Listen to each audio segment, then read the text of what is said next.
Making our headlines this Monday, October 27th, the Cayman Islands government stands ready to support the regional relief and recovery efforts. A new tool could unlock millions in climate funding for the Cayman Islands, and the Cayman Islands Netball season launches earlier this month.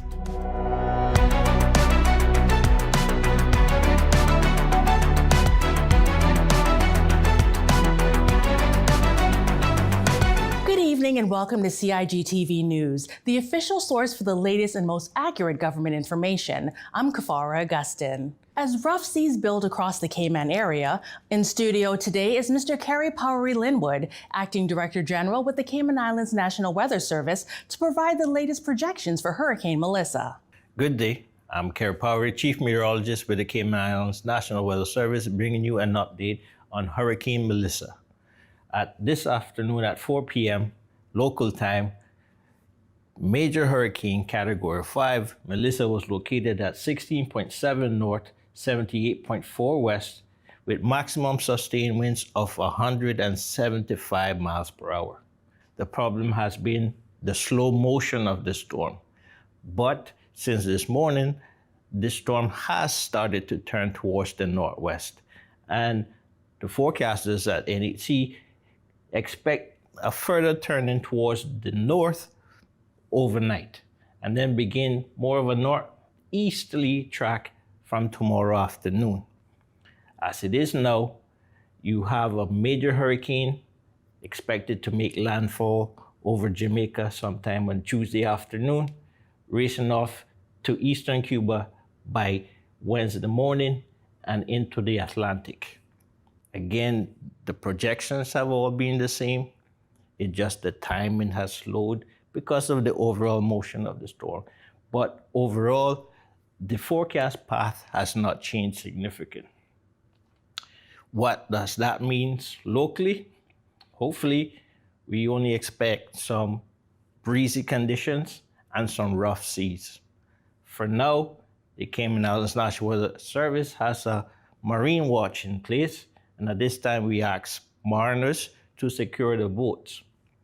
Venturing offshore is not recommended, and we will continue to monitor the marine conditions and would adjust any warnings accordingly.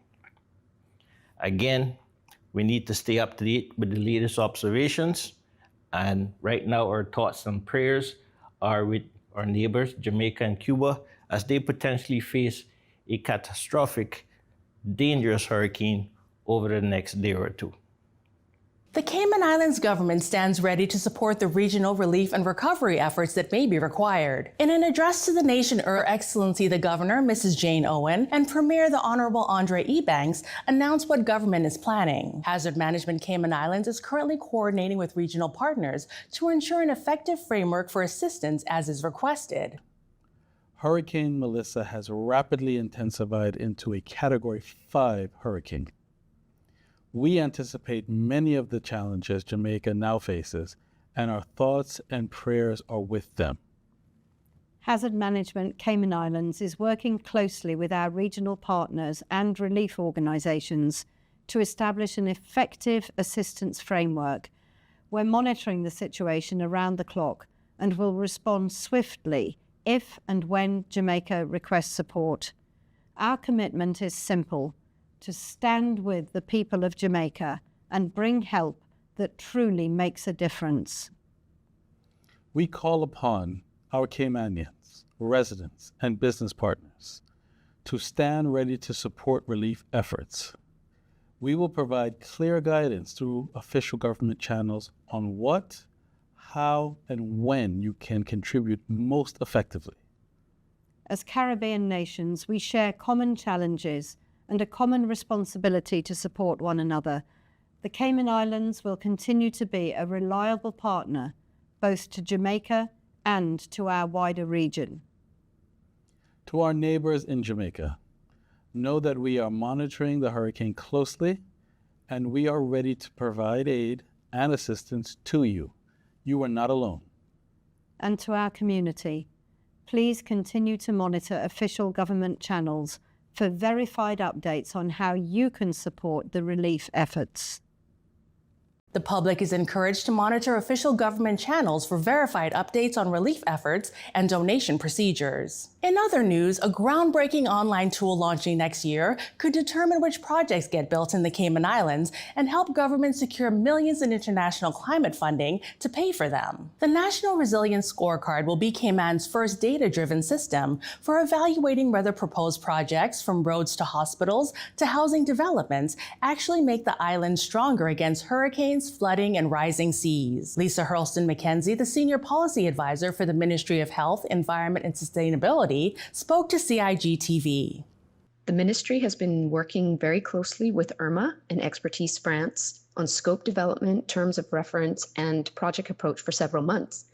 The official project kickoff, however, is a significant moment, and from this point onwards, the project team will continue to work very diligently towards a series of milestones, which will culminate in the delivery of a multidimensional, context-specific analysis tool. The scorecard has the potential to transform the way the Cayman Islands views resilience by giving us a tangible means to measure, evaluate, and track climate adaptation and progress over time. This can demonstrate to local, regional, and global facilities and investors the resilience cost gap, how we intend to use their investments, and the impact these will have.